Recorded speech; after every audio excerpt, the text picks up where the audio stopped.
Olá, o meu nome é Tiago Andrade, sou professor de filosofia do Portal e hoje a gente vai conversar um pouco sobre Descartes, sobre as principais ideias de Descartes, para a gente estudar um pouco a obra de um filósofo tão importante e que ele foi um dos maiores filósofos da modernidade e que sabe de todos os tempos.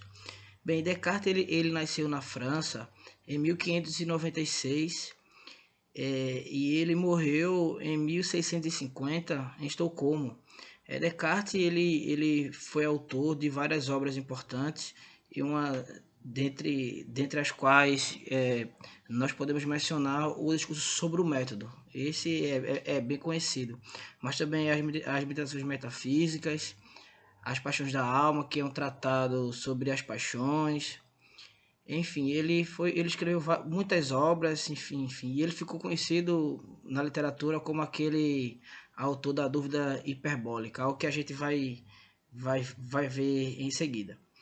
É, Descartes ele teve uma educação bem religiosa do ponto de vista daquilo que se empregava na época, aquilo que era dado, né, nos cursos no colégio, era a filosofia jesuíta, mais da Igreja Católica.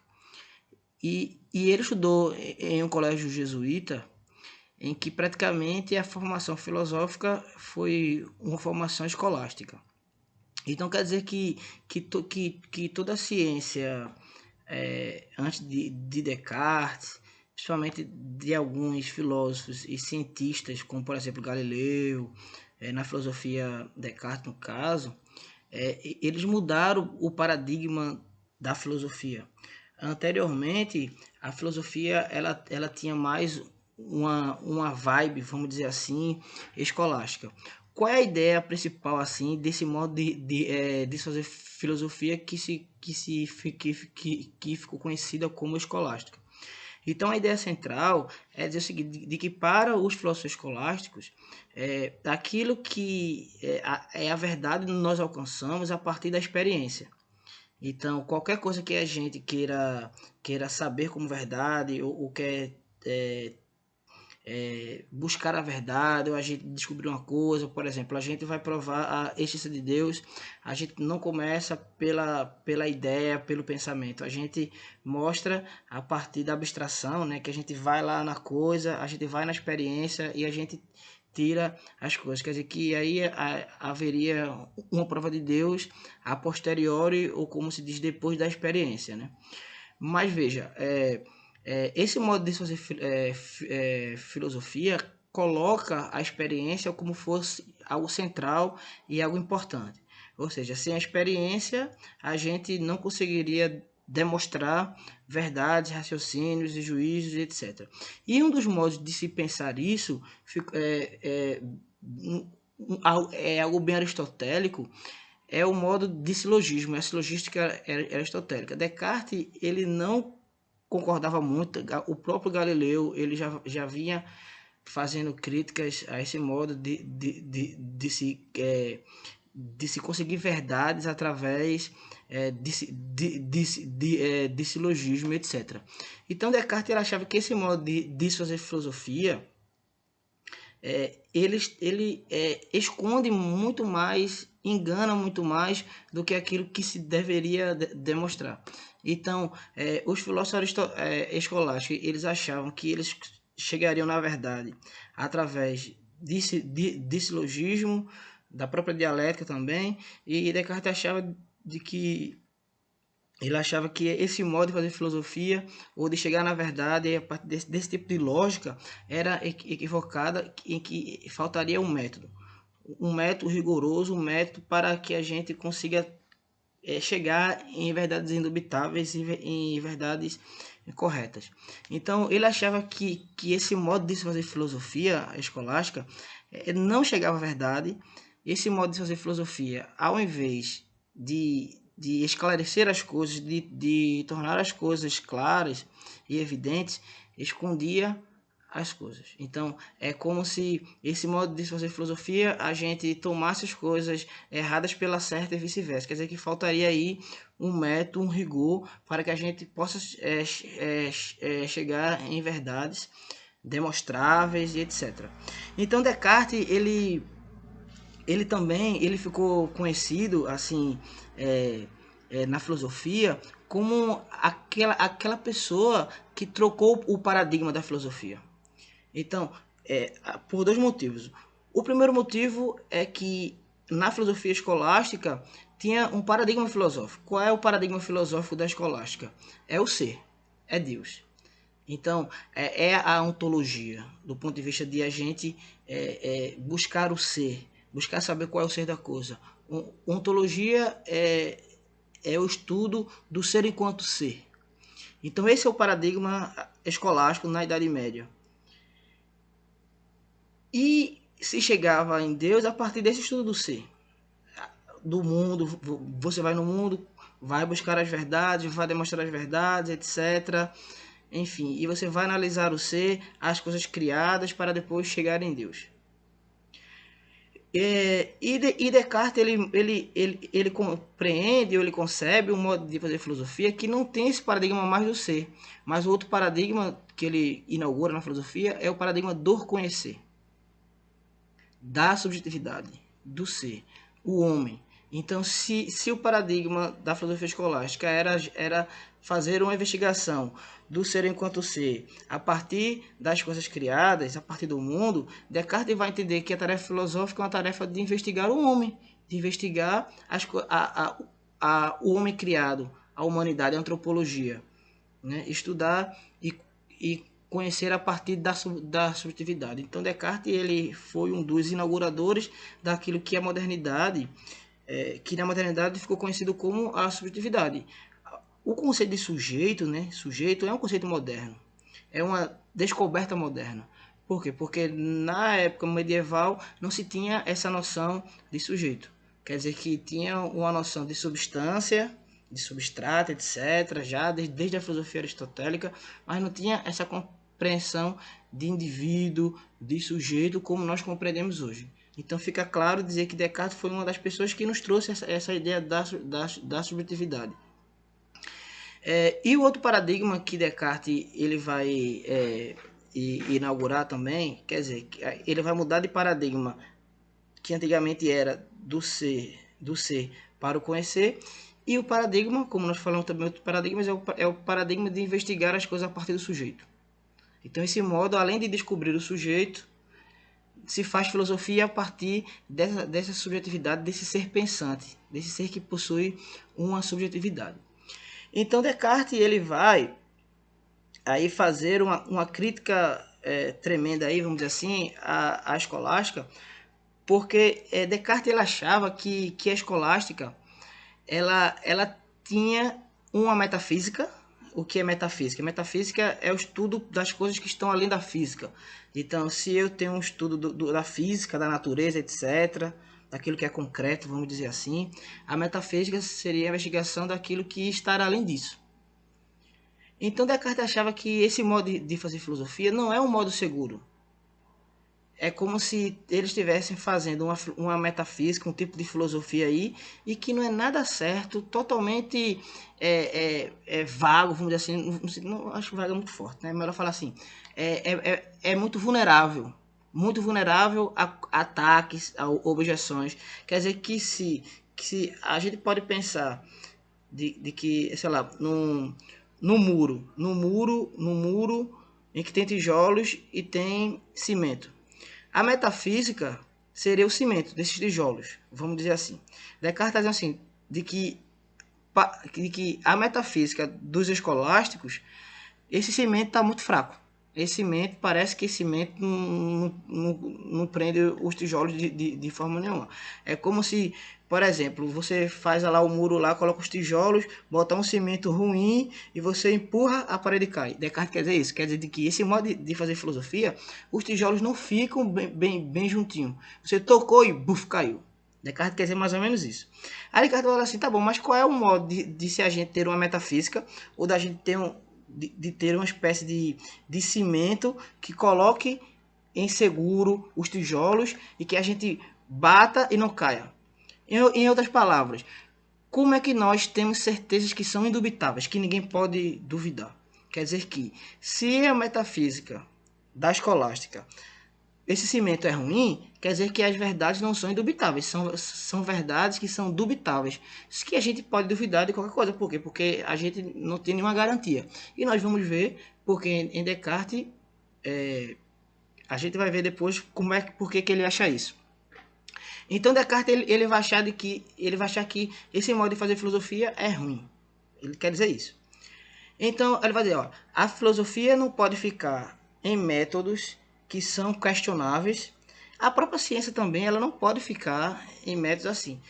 Mas na ciência, a partir de Galileu, de Copérnico, dentre outros, quer dizer que haveria já um método, uma melhora, porque estes pensadores como Galileu, Copérnico, dentre outros, fizeram uma crítica ao aristotelismo, ao modo de se fazer filosofia a partir desse silogismo, etc.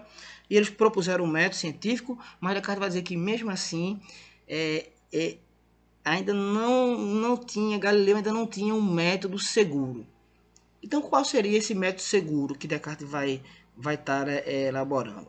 Bem, Descartes, no discurso do método, ou no discurso sobre o método, ele vai elencar quatro passos, né, isso, 4 regras, um método que tem 4 regras, 4 segmentos, em que qualquer investigação, qualquer conhecimento das coisas, a gente teria que ter.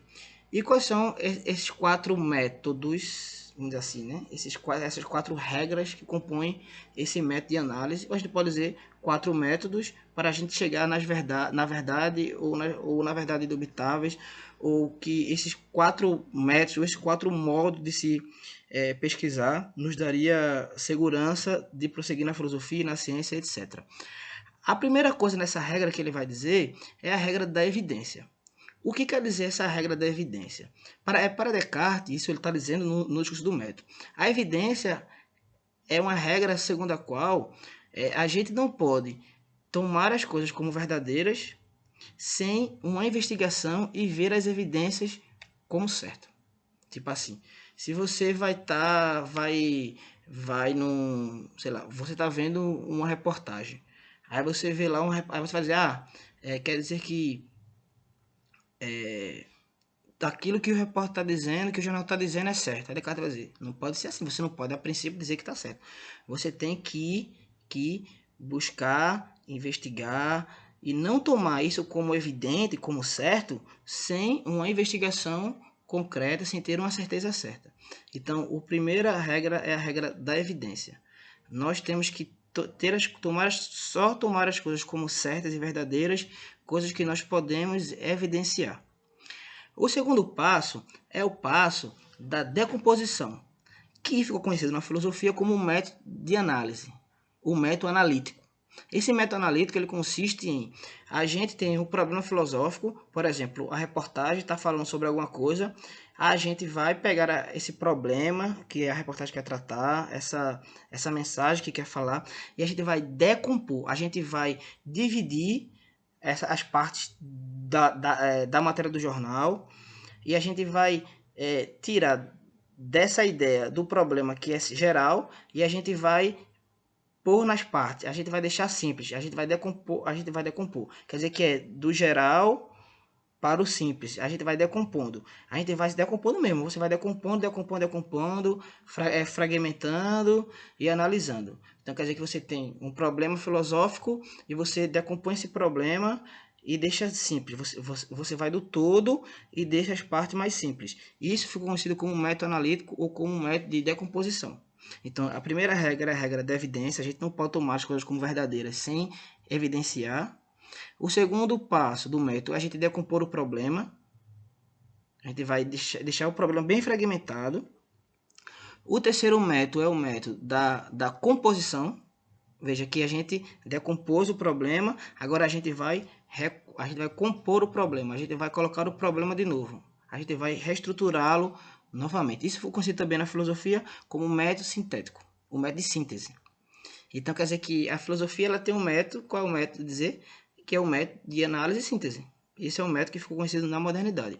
Então esse método da síntese, que é o método da composição, a gente não pode mais, a gente não tomaria, a gente daria outro passo de a gente não deixar as coisas mais fragmentadas. A gente tem um problema filosófico, não é isso? Um problema filosófico em que o método de análise, de decomposição, a gente vai fragmentar tudo em vários pedacinhos. O método de composição, o método de síntese, é a gente fazer o contrário. A gente vai reajustar tudinho, deixar tudinho lá certinho. Então, a gente deixa tudo isso sem parte.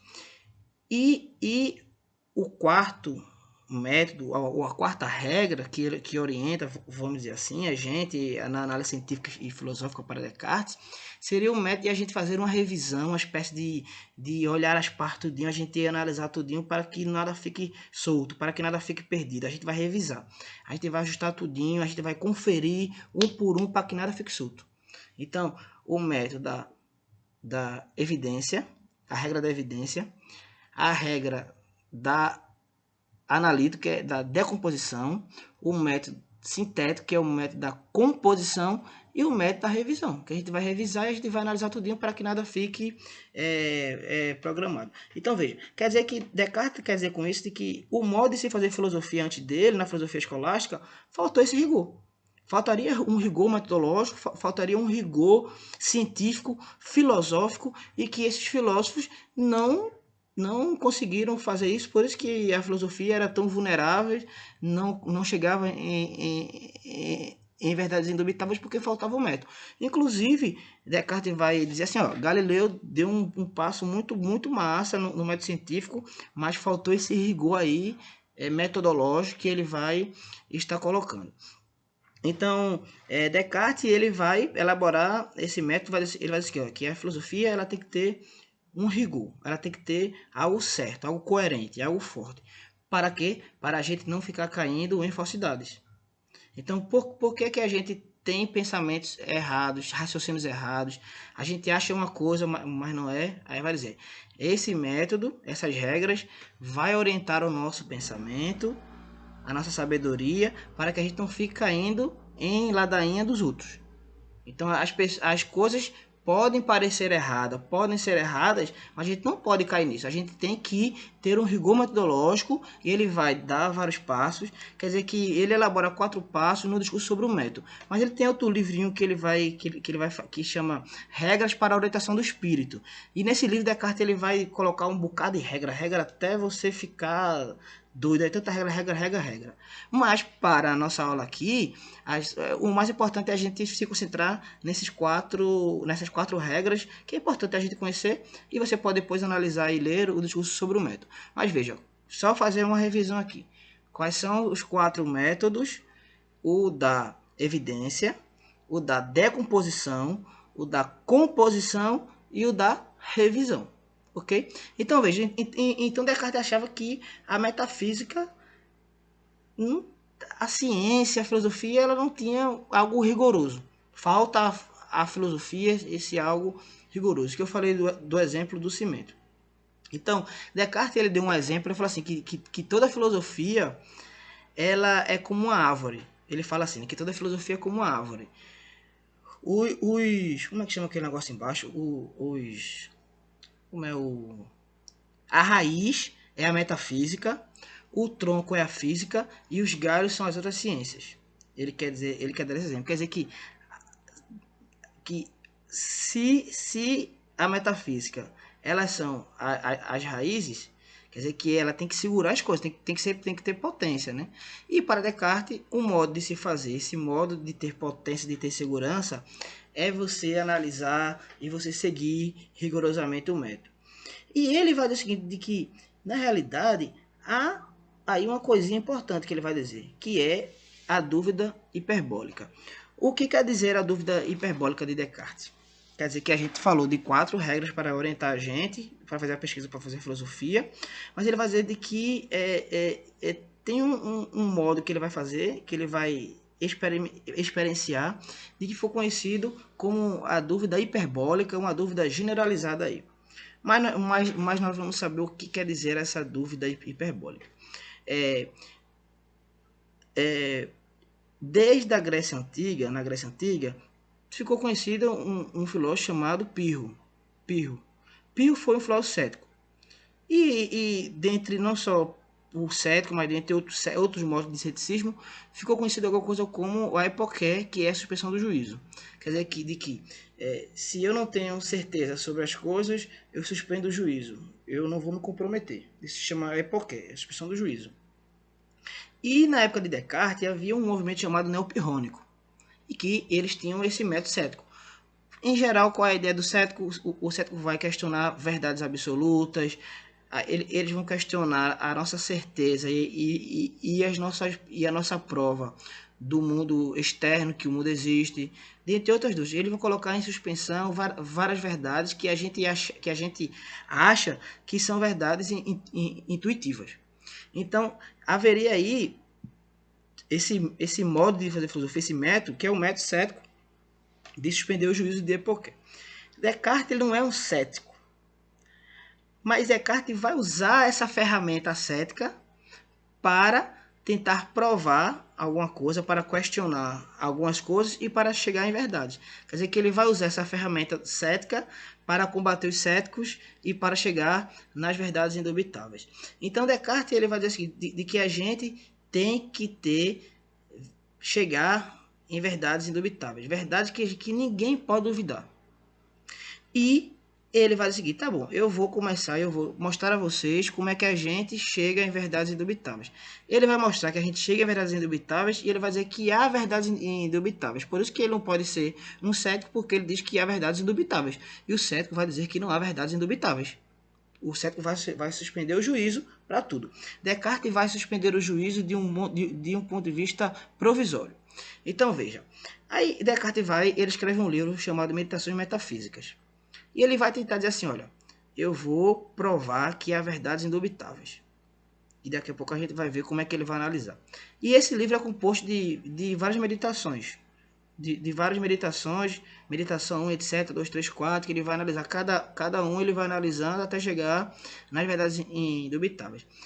Na primeira meditação, Descartes ele vai pôr em xeque um postulado ou uma ideia escolástica que dizia que os sentidos nos dão verdades. E ele vai dizer, os sentidos não são uma fonte, não pode ser uma fonte de verdade, porque pode ser totalmente questionável. Os sentidos podem nos enganar. E se os sentidos nos enganou uma vez, o que nos garante que o sentido não vai nos enganar 3 ou 4 ou 5 vezes? Então essa é a ideia de Descartes. Né? Aí vou dar, por exemplo, um exemplo mesmo. Vamos supor que você está na praia, tá no deserto. Um calor lá, e você tá sem água, desidratado, você tá naquele jeito. Aí você olha e você vê uma árvore ou uma poça de água. Aí você olha lá e tem uma água. Tem árvore ali. Aí você caminha, achando que ali era uma árvore e tinha água para beber. Quando você chega perto, você percebe que não tinha nada, que era uma miragem. Aí a carta vai dizer assim, tá bom, se o sentido te enganou, tu achando que era água e era uma árvore, mas era uma miragem, o que garante que esse sentido não te engana sempre? Quer dizer que os sentidos não pode ser um grau de se chegar nas verdades indubitáveis. Essa é a ideia de Descartes. Então veja, aí quer dizer que nós já temos uma ideia já de que Descartes, se ele diz que os sentidos não podem nos dar verdades, não nos garante verdades indubitáveis, quer dizer que Descartes ele não pode ser um empirista. O empirista não vai dizer que a gente conhece as coisas a partir dos sentidos, da experiência. Descartes é um racionalista. O racionalista vai dizer de que os sentidos podem ser legal, a experiência, mas ela não é um tribunal, um veredito de verdades seguras. Por isso que Descartes é conhecido como um racionalista. É um dos pais, um dos primeiros teóricos do racionalismo moderno. Quer dizer que os sentidos, se nos enganam uma vez, ninguém pode garantir que ele não nos vai nos enganar várias vezes. Então essa é a ideia da primeira meditação. Então, ele já deu esse argumento já contra a ideia escolástica de que a gente chega nas verdades, a gente tem verdade e tem certezas a partir da experiência dos sentidos. Descartes já está dando um argumento já dizendo que a gente não tem certeza, porque se o sentido nos engana uma vez, várias vezes você foi enganado pelo sentido, que você achou que era uma coisa e era outra. Sei lá, você... Acontece sempre. Você pensa que uma pessoa é um conhecido, aí você fala, ou falando de tal, aí você olha, não é uma pessoa, é outra pessoa. Aí você passa um mico. Não passa um mico, né? Aí a cara vai dizer, tá bom, se tu se enganou uma vez, por que não garante que tu vai se enganar novamente? Então essa é a ideia de Descartes aí, que, resumindo, várias vezes a gente vai se enganar porque o sentido não tem certeza ainda. Aí o outro argumento de Descartes, das limitações metafísicas, é que a gente não consegue distinguir a vigília e o sono. Quer dizer que a gente não consegue distinguir quando a gente está dormindo e quando a gente está acordado. Você já parou para pensar nisso já? Por exemplo, tu sonha que tu tá na praia do Pina, sei lá, no Buraco da Véia. Ou tu tá, sei lá... Não, eu não vou colocar o Buraco da Véia, não. Eu vou colocar uma praia rocheda. Porto de Galinhas. Tu dormindo que tá em Porto de Galinhas, tomando uma água de coco, uma água, comendo aquele peixe maravilhoso. Aí, quando vê, tu acordou. Tu acordou e tu tava na tua cama. Vê. Aí a carta vai dizer, se você foi enganado dormindo e pensando que você estava acordado e estava tendo uma coisa certinha, quer dizer que a gente não tem uma diferença de se a gente está dormindo acordado. Resumindo, a gente não tem certeza se a gente não está no sonho. A gente pode estar sonhando agora. Pode estar sonhando. O que garante? O que te garante que tu não está vivendo um sonho? De que eu estou gravando para você uma aula agora e na realidade eu não estou gravando uma aula que é um sonho. É um sonho meu que eu estou gravando a aula e é um sonho seu que você está assistindo uma aula. Vê que doideira. Mas essa ideia é doideira mesmo, que Descartes quer dizer essa doideira mesmo. Quer dizer que a gente não tem certeza se a gente está dormindo ou se está acordado. Porque se a gente sonha achando que está acordado, a gente não tem uma diferença. Quer dizer que o argumento é dizer que a gente não, que os sentidos nos enganam e que a gente também não tem uma certeza se a gente está dormindo ou se a gente está acordado. Ok? Descartes. Aí Descartes vai dizer, tá bom. Né? Bom, ele deu dois exemplos, né? Dois argumentos. Aí ele vai dar o terceiro argumento agora. Ele vai dar o argumento. Tá bom. Mas a gente também não tem certeza. Aliás, fala assim, tá bom. Mas e as verdades matemáticas? 2 mais 2 é 4. E aí, não daria uma verdade indubitável? 2 mais 2 é 4. 5 mais 5, 10. Não é indubitável? Aí Descartes vai dizer, não é indubitável não. Por que não é indubitável para Descartes? Porque possa ser que haja um Deus enganador,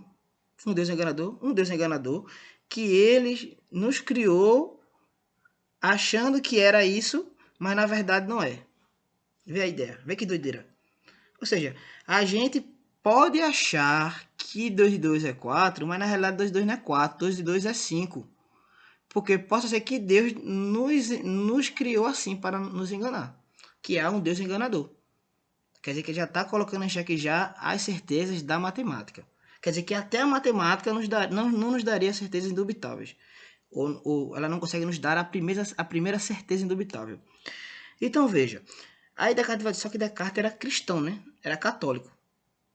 Ele vai dizer, Deus não pode ser enganador. Porque Deus não pode ser enganador. De forma alguma. Então, se Deus não pode ser enganador, então o diabo, que eles chamam de gênio maligno. Então haveria, se não Deus, que Deus não pode enganar, haveria o capeta, o diabo, que ele chamou de gênio maligno, que nos engana. Quer dizer que isso tudo que ele está tentando demonstrar é que os sentidos, a nossa experiência, não é um tribunal seguro para verdades indubitáveis. Verdades que a gente não pode questionar. Ele quer dizer com isso. Então, o argumento dos sentidos, o argumento da distinção entre a gente estar dormindo e acordado, o argumento da matemática lá, que é do Deus enganador, ou do gênio do maligno, que é o capeta. Então, aí tá bom. E qual é uma certeza indubitável a isso. Nem a matemática é certeza. A Descartes vai dizer, a gente pode chegar em verdades indubitáveis. Porque, veja, a gente pode se enganar de tudo, né? Eu já mostrei vários modos agora de a gente ser enganado facilmente. A Descartes vai dizer assim, tá bom, mas você pode se enganar, mas você sabe que você se engana. Vê que coisa interessante? Quer dizer que você pode... você sabe que você se engana. Se você sabe que você se engana, porque você é um ser pensante. A Descartes vai chamar esse ser pensante, essa coisa pensante, de res cogitans. Res cogitans em latim quer dizer o ser pensante, a coisa pensante.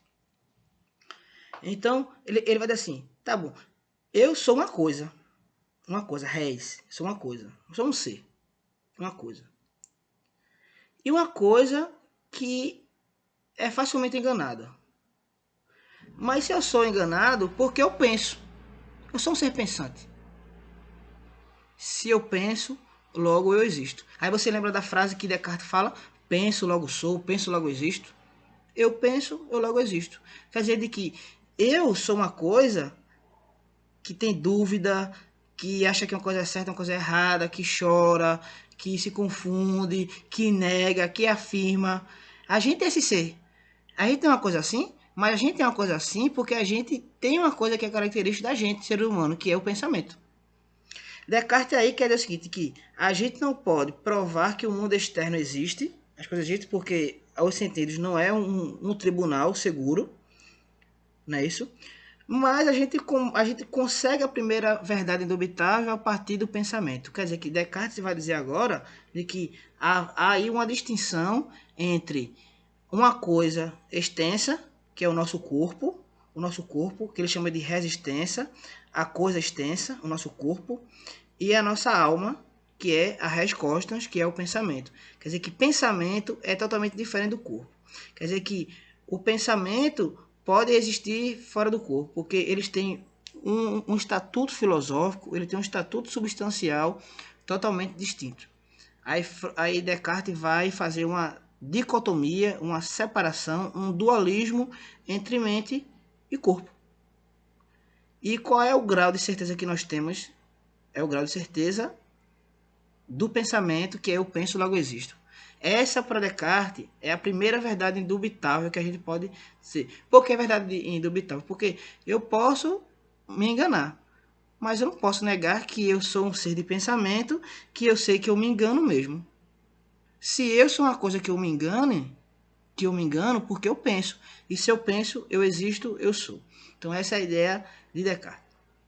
Vê, mas Descartes não provou que o mundo externo existe. Ele só ficou num solipsismo, como fala, ou seja, ele ficou ensolarado, isolado do eu. Ele só provou que a gente tem pensamento e que a gente existe. E o corpo da gente não prova nada não? Aí Descartes vai chegar na outra verdade indubitável. A verdade indubitável que ele vai dizer é que Deus existe. E qual é a prova que ele vai dizer que Deus existe? Ele vai dizer assim, há graus de ser. Há graus de ser. Graus de ser, né? O ser tem vários graus. Você não pode pensar algo mais perfeito que Deus. Se você não pode pensar algo mais perfeito que Deus, Deus não é perfeito? Deus é o ser mais perfeito que tem, não? Você não pode pensar alguma coisa mais perfeita que Deus. Porque essa coisa mais perfeita de Deus seria Deus. Então, essa é dos graus de ser. Deus é o ser mais perfeito que existe. E como é que a gente sabe que Deus é o ser mais perfeito que existe? Porque o nosso pensamento não consegue conceber algo mais perfeito que Deus. Por outro exemplo, não há nada melhor que Deus. Melhor que Deus. Mais bondoso que Deus. Por quê? Porque a nossa mente, o nosso pensamento, não consegue conceber algo mais melhor que Deus. Mais bom, vamos dizer assim. Esse termo meio errado, mas vamos dizer assim, para a gente colocar uma coisa forte aí, né? Então, não haveria nada de melhor, de bondade do que Deus, porque a nossa mente não consegue compreender e conceber nada mais do que Deus. Então, se a nossa mente não consegue compreender nada melhor que Deus, quer dizer que Deus existe. Então, ele prova a existência de Deus assim. E como é que a gente conseguiu provar que a gente é um ser pensante pelo próprio pensamento? E como é que a gente conseguiu provar que Deus, Descartes conseguiu provar que Deus existe a partir de quê? A partir do pensamento. Então, ele vai tentar provar, né, as coisas mais certas do mundo a partir do pensamento. Quer dizer, por isso que ele é um racionalista. Então, essa é a ideia de Descartes. Então, Descartes ele vai aí tentar comparar. Então, veja. Ele conseguiu provar que a gente é um ser pensante, que eu penso, logo existo. Conseguiu provar que Deus existe. Se Deus existe, Deus garante a nossa existência. E Deus garante a existência do mundo. Deu para entender? Então, como é que o mundo externo existe? Porque ele sabe que o mundo externo existe. Porque há um ser criador que garante que eu exista e que garante que as coisas do mundo existam. Então quer dizer que Descartes ele não nega que o mundo externo existe. Ele só vai pôr em suspensão, vai perder o juízo, as evidências de que o mundo existe. Ele vai dizer, para a gente provar que o mundo existe, que é um mundo externo, fora de mim, eu primeiro tenho que chegar nas verdades que são indubitáveis, que é a verdade do eu penso e a verdade de que Deus existe. Então essa aí é a ideia central aí de Descartes sobre isso. Então veja, então Descartes aí ele vai dizer assim, ó, quer dizer que a gente compreender a ciência, ou a compreender a filosofia, a própria metafísica, que a gente conceba essas primeiras verdades indubitáveis e depois a gente vai pesquisando as coisas, quer dizer que Descartes ele dá ao sujeito, ao ser pensante, um privilégio aí, né? Porque a filosofia ela parte aí dessa certa desses seres aí humanos que pensam, que têm pensamento e que eles são seres racionais. Então Descartes vai dizer de que toda a verdade a ser alcançada, ela tem que começar pelo sujeito, que é um ser pensante, que é um ser de pensamento, é um ser que se confunde, que afirma, que nega, como ele mesmo diz nas meditações.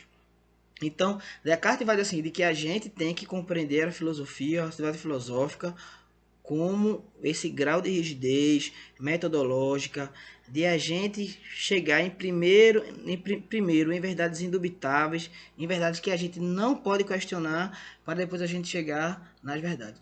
E ele, só fazer uma breve revisãozinha para a gente encerrar, ele sugeriu 4 regras para a gente fazer um tipo de análise, que é a regra da evidência, da decomposição, o método de análise, o método de composição, o método de síntese e a revisão. Então ele vai fazer isso aí. E como é que a gente faz? A gente suspende o juízo dos sentidos para ele e a gente vai chegar na primeira verdade indubitável, que vai chegar do eu penso. Então, se você tiver mais curiosidade e querer pesquisar mais sobre Descartes, há 2 livros dele que eu quero sugerir para vocês, que é O Discurso do Método, O Discurso do Método, Descartes, para você ler. Fala melhor que eu do que aquilo que eu falei agora. Sobre isso aqui é a questão do método que eu falei da composição, da decomposição, enfim, essas coisas todinha, ele fala nesse livro aqui, desse método rigoroso que a filosofia tem que ter. E sobre o negócio da dúvida hiperbólica, do gênio maligno do diabo, do eu penso, as meditações metafísicas, não sei se dá para ver direito aqui, as meditações metafísicas de Descartes. Então, se você também quiser uma introduçãozinha a Descartes legal, fala assim, tá bom, eu vou comprar um livro para introduzir Descartes. Tem esse livro aqui de André Gombay, da como é o nome dessa editora aqui que eu não sei? Artimédia, Descartes. É uma boa introdução que ele fala direitinho sobre essas coisas. Então, gente, obrigado. Vamos ficar por aqui e espero que tenha ajudado a falar um pouquinho de Descartes, pelo menos um breve panorama aí sobre a filosofia de Descartes, pelo menos algumas ideias que é interessante a gente saber para o Enem. Então, espero que tenha ajudado e boa sorte, até mais.